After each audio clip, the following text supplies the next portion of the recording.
Hi YouTube, and this is JTrain997, back with another figure review. This time, the Transformers Revenge of the Fallen's Decepticon Sideways. Now this is one of the easier to get figures. He's very plentiful everywhere I've seen him. But I've heard good things, so I wanted to go ahead and check him out. Check him out in the pack there. Not exactly sure what kind of car that is, but it's very nice. Onto the back of the box. There he is in robot mode. His Mecha Live feature is a spinning saw blade. And all his origin basically says is he tries to avoid fighting at all costs and stay out of the way of the bigger Decepticons. And he's just a courier. He gets things from point A to point B, and that's all he does. He's made for speed. And currently he's hiding under the Demolisher, hoping that the big Constructicon can protect him.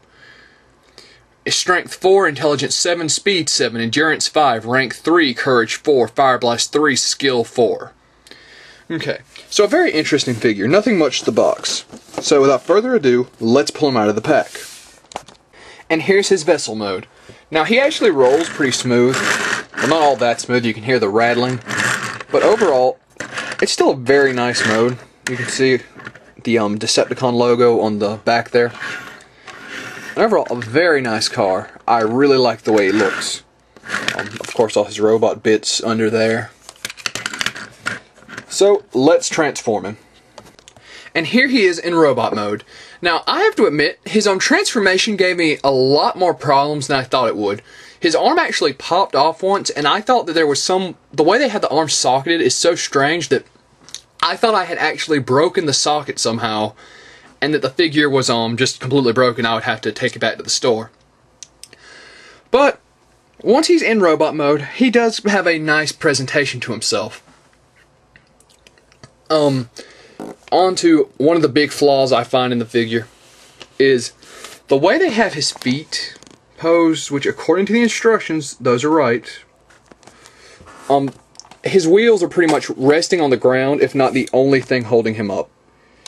And that creates so many problems with the figure actually standing, it's not even funny.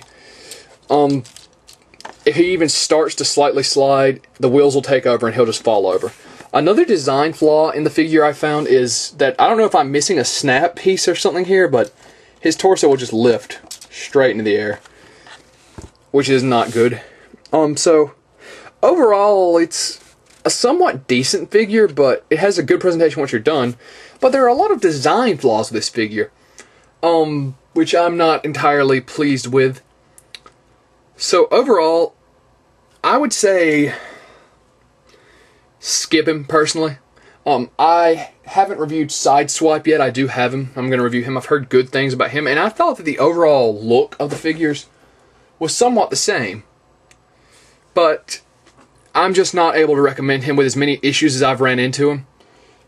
So this is JTrain997. I would give Sideways a 6 out of 10. He looks decent, but that's about his only redeeming feature. One other thing that's different about him than other Transformers is that he came with this advertisement, one second, for Ultimate Bumblebee with a Shia LaBeouf figure. And on the back it has a few advertisements for some other Transformers. Not a big deal. Oh, and at the bottom it advertises the G.I. Joe figures. So overall, this is JTrain997. Sideways gets a 6 out of 10, and I'll see you soon, YouTube.